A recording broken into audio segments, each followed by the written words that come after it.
መከላከያ ሰራዊቱ በትግራይ የተለያዩ ከተማዎች አዳሩን ከባድ የተባለ ጥቃት ፈጽሟል። ትግራይ በድሮን ስትናወጥ አድራለች። ልዩ ሰበር መረጃ ይዘናል፣ በዝርዝር ይቀርባል። በተመሳሳይ በመከላከያ ሰራዊቱና በቲዲኤፍ ታጣቂዎች መካከል አደገኛ ውጊያ ተደርጓል። በተከዜ ተራራማ ቀጠናዎች መድፍ ሲያጓራ ነው ያደረው። ከስፍራው ወሳኝ መረጃ ደርሶናል። ጠቅላይ ሚኒስትር አብይ አህመድ በጅግጅጋ የሶማሊያውና የጅቡቲን ፕሬዝዳንቶች ተቀብለው ወሳኝ የተባሉ ቀጠናዊ ጉዳዮች ላይ መክረዋል።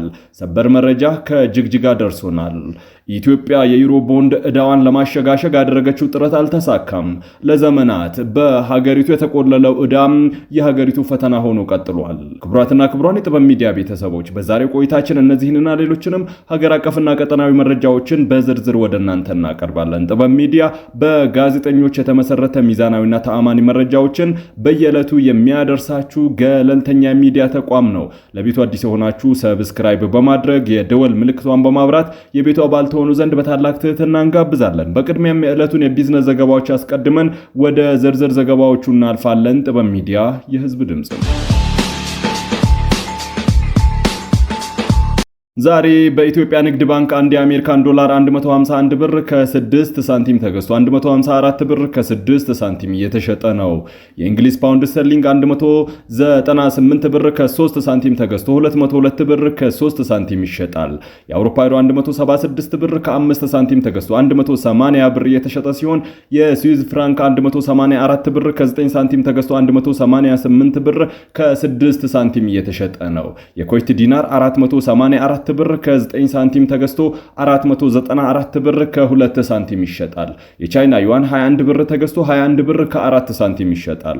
የተባበሩት አረብ ኤሚሬቶች ድርሃም 41 ብር ከ2 ሳንቲም ተገዝቶ 42 ብር ከ1 ሳንቲም እየተሸጠ ነው። የሳውዲ ሪያል 40 ብር ከ4 ሳንቲም ተገዝቶ 41 ብር ከ2 ሳንቲም ይሸጣል። ኢትዮጵያ የ1 ቢሊዮን ዶላር የዩሮ ቦንድ ዕዳዋን ለማሸጋሸግ ከአበዳሪዎች ጋር አድርጋው የነበረው የመጀመሪያ ደረጃ ስምምነት በይፋ አበዳሪዎቹ ቋሚ ኮሚቴ ውድቅ ተደረገ። የመሰናክሉ መንስኤ የአበዳሪዎች ኮሚቴ ሰብሳቢዎች ያንጊ ጂንግ እና ቶማስ ሪቭል ለገንዘብ ሚኒስትር አህመድ ሺዴ በላኩት ደብዳቤ ስምምነቱ ሐምሌ 2017 ከተፈረመው የመግባቢያ ሰነድና የአበዳሪዎች እኩል ተጠቃሚነት መርህ ጋር የሚጋጭ መሆኑን ገልጸዋል። ስምምነቱ ለግል ቦንድ አበዳሪዎች ያልተገባ ጥቅም የሚሰጥና በሌሎች አበዳሪዎች ላይ ኢፍትሐዊነትን የሚፈጥር ነው። የኢትዮጵያ ማክሮ ኢኮኖሚ ሁኔታ ተስፋ ሰጪ በሆነበት ወቅት የቦንድ ባለቤቶች እንዲህ ያሉ አነስተኛ የዕዳ ቅናሾች ማድረጋቸው ተገቢ አይደለም ብለዋል። ውድቅ የተደረገው ስምምነት 15 በመቶ የዕዳ ስረዛ ማድረጉንና በ2029 የሚጠናቀቅ 850 ሚሊዮን ዶላር ቦንድ ማውጣትንና የ350 ሚሊዮን ዶላር ክፍያ በሐምሌ 2026 መፈጸምን ያካተተ ነበር። አበዳሪዎቹ ግን ይህ አካሄድ የሀገሪቱን የማክሮ ኢኮኖሚ መረጋጋት አደጋ ላይ ሊጥል እንደሚችል አስጠንቅቀዋል። የገንዘብ ሚኒስቴር ባወጣው መግለጫ ውይይቱ በድጋሚ መከፈቱ የሚያስቆጭ ቢሆንም መንግስት ከቦንድ ባለቤቶችና ከይፋ አበዳሪዎች ጋር በመሆን ፍትሐዊና ከዓለም አቀፍ የገንዘብ ድርጅት IMF ፕሮግራም ጋር የተጣጣመ መፍትሄ ላይ ለመድረስ ቁርጠኛ መሆኑን አስታውቀዋል። ይህ ውሳኔ ኢትዮጵያ እንደ አውሮፓውያን ዘመን አቆጣጠር በ2024 መገባደጃ ላይ መክፈል አቅቷት የነበረውን የዩሮ ቦንድ ዕዳ ዳግም ለማዋቀር የምታደርገው ጥረት ለጊዜው እንዲገታ አድርጎታል። ጠቅላይ ሚኒስትር አብይ አህመድ የጅቡቲና የሶማሌላንድ መሪዎችን በጅግጅጋ ተቀበሉ። ጠቅላይ ሚኒስትር አብይ አህመድ የጅቡቲ ፕሬዝዳንት እስማኤል ኦመር ጌሌህና የሶማሌውን ፕሬዝዳንት ሐሰን ሼክ መሐሙድን በጅግጅጋ አውሮፕላን ማረፊያ ተቀብለዋል። ሶስቱ መሪዎች የተገናኙት በአፍሪካ ቀንድና በቀይ ባህር ቀጠና ውስጥ እየተካሄደ ያለው የዲፕሎማሲና የደህንነት አሰላለፍ ለውጥ በበረታበት ወቅት ነው። የውጭ ጉዳይ ሚኒስቴር ዛሬ ይፋ ባደረገው መረጃ መሪዎቹ በጅግጅጋ የተገናኙበትን ዋነኛ ዓላማ በተመለከተ በዝርዝር የሰጠው መረጃ የለም። ይህ ጉብኝት የተከናወነው ጠቅላይ ሚኒስትር አብይ አህመድ በጥር ወር መጀመሪያ ላይ ወደ ጅቡቲ ተጉዘው ከፕሬዝዳንት ኦመር ጌሌህ ጋር ውይይት ካደረጉና ዶራሌ ወደብን ከጎበኙ ከ3 ሳምንታት በኋላ ነው። የጠቅላይ ሚኒስትሩ ጉብኝት ግብጽ ከጅቡቲ ጋር በወደብ ልማት፣ የሎጂስቲክና በታዳሽ ኃይል ዘርፎች የትብብር ስምምነት መፈረሟን ተከትሎ የተደረገ እንደነበር ይታወሳል። በወቅቱ ጠቅላይ ሚኒስትሩ ውይይቱ በጂኦፖለቲካዊ እንቅስቃሴዎች፣ ቀጠናዊ ሰላምና ሰላምና ደህንነት እንዲሁም የሁለትዮሽ ትብብርን በማጠናከር ላይ ያተኮረ መሆኑን ገልጸው ነበር። ዛሬ በጅግጅጋ የተደረገው ውይይት ሶማሊያ በዲፕሎማሲያዊና በደህንነት ዘርፎች ከፍተኛ እንቅስቃሴ እያደረገች ባለችበት ወቅት ነው። ሶማሊያ ከኢትዮጵያ ቁልፍ ወዳጅ ጋር ከሆነችው የተባበሩት አረብ ኤሚሬት ጋር የነበራትን የደህንነት ስምምነት ሙሉ በሙሉ ካቋረጠች በኋላ ከኳታር ጋር የመከላከያ ትብብር ስምምነት ፈርማለች። በተጨማሪም ሳውዲ አረቢያ በተባበሩት አረብ ኤሚሬት የቀጠናው ተጽዕኖ ላይ ገደብ ለመጣል ከሶማሊያና ከግብጽ ወታደራዊ ጥምረት ለመፍጠር በመጨረሻው ምዕራፍ ላይ እንደምትገኝ ሪፖርቶች ይጠቁማሉ። ፕሬዝዳንት ሐሰን ሼክ መሐሙድ በቀይ ባህር ደህንነትና በወታደራዊ ቅንጅት ላይ ያተኮረው ይህ ስምምነትን ለማጽደቅ ወደ ሳውዲ አረቢያ ያመራሉ ተብሎ ይጠበቃል። በሌላ በኩል ግብጽ በሶማሊያ ያላትን ወታደራዊ ተሳትፎ እያሰፋች መሆኑም ተዘግቧል። የዚህ ዋነኛ ዓላማ ሶማሌላንድ በአፍሪካ ቀንድ ውስጥ ለእስራኤልና ለኢትዮጵያ ወታደራዊ ስልታዊ ጥምረት መሰረት ልትሆን ትችላለች የሚል ስጋት በመኖሩ የሶማሊያን መንግስት ለመጠበቅ ቅድሚያ ለመስጠት እንደሆነ ተመላክቷል። የጅቡቲና የሶማሊያ ፕሬዝዳንቶች በጅግጅጋ መገኘት በአፍሪካ ቀንድ ውስጥ እየታየ ያለውን ፈጣን የዲፕሎማሲና የደህንነት አሰላለፍ ለውጥ በጉልህ የሚያሳይ ሲሆን ይህም የቀጠናውን መሪዎች የሁለትዮሽና የባለ ብዙ ወገን ትብብሮችን ለማጠናከር ጥረት እያደረጉ ባሉበት ወቅት እየተከሰተ ነው። የትግራይ ጦርነት 6ኛ ቀኑን ዛሬ አስቆጥሯል። ጦርነቱ በከፍተኛ ሁኔታም ወደ ተለያዩ አካባቢዎች እየተስፋፋ ይገኛል። በተከዜ ግንባር በመከላከያ ሰራዊቱና በህወሓት ኃይሎች እየተደረገ ያለው ከባድ ጦርነት አዳሩን አይሏል። የጠለምት አካባቢ መንደሮች በከባድ መሳሪያ ሲናወጡ ነው ያደሩት። ኮረምና አላማጣ ከተማዎች ዛሬም በህወሓት አርሚ 24 እና 33 እጅ ይገኛሉ። ህዝቡ በስፋት እየተፈናቀለ ነው። በትግራይ ክልል ማዕከላዊ ዞን ከአድዋ ወደ አዲግራት በሚወስደው መንገድ ላይ በምትገኘው ታሪካዊ ታዋ ከተማ እንትጮና ገንደብ በተባሉ አካባቢዎች ዛሬ ሌሊት በተፈጸመ የድሮን ጥቃት የአንድ ሰው ህይወት ሲያልፍ በንብረት ላይ ከፍተኛ ውድመት መድረሱን የከተማው አስተዳደር አስታውቋል። ጥቃቱ የተፈጸመው በክልሉ ሰሞኑን የተከሰተውን የጸጥታ ችግር ተከትሎ እንደሆነ ተመላክቷል። እንደ እንጮት ከተማ አስተዳደር መግለጫ ከሆነ የመጀመሪያው ጥቃት ሌሊቱን ከ9 ሰዓት ከ30 እስከ 10 ሰዓት ድረስ ባለው ጊዜ የተፈጸመው የምግብ ዘይትና ቡና ጭነው በጉዞ ላይ በነበሩ 2 የአይሱዚ የጭነት ማመላለሻዎች ናቸው። በጥቃቱ የአሽከርካሪው ህይወት ወዲያውኑ ሲያልፍ፣ ረዳቱ ላይ ደግሞ ከፍተኛ የአካል ጉዳት አጋጥሞታል።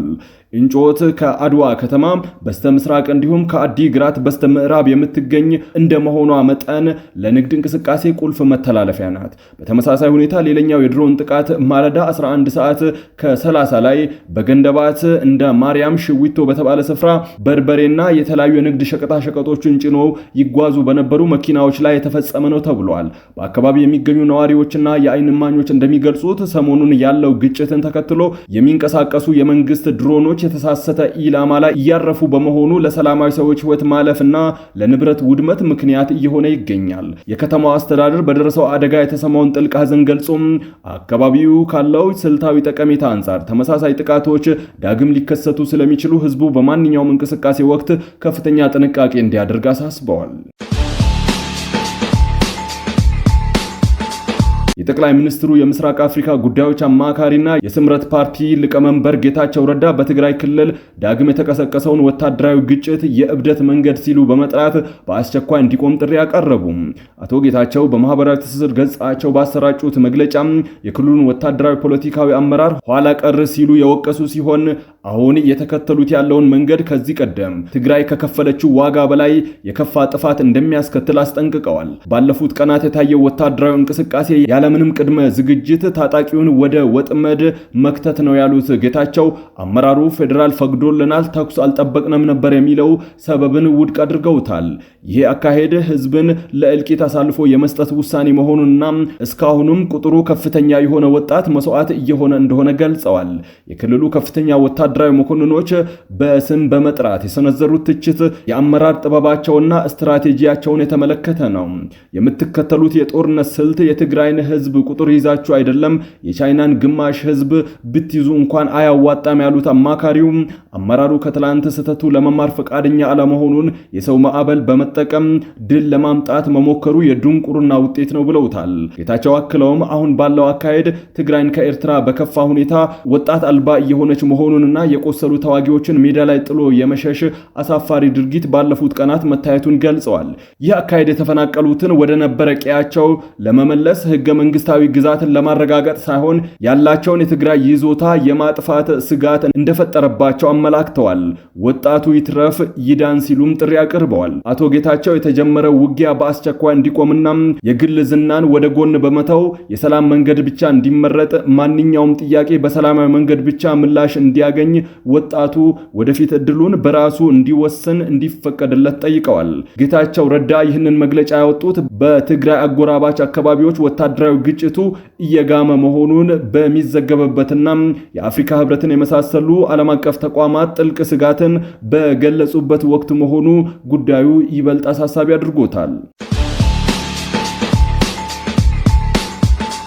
የአሜሪካ ኮንግረስ አባሉ በትግራይ የተቀሰቀሰው ግጭትን በተመለከተ መግለጫ አወጡ።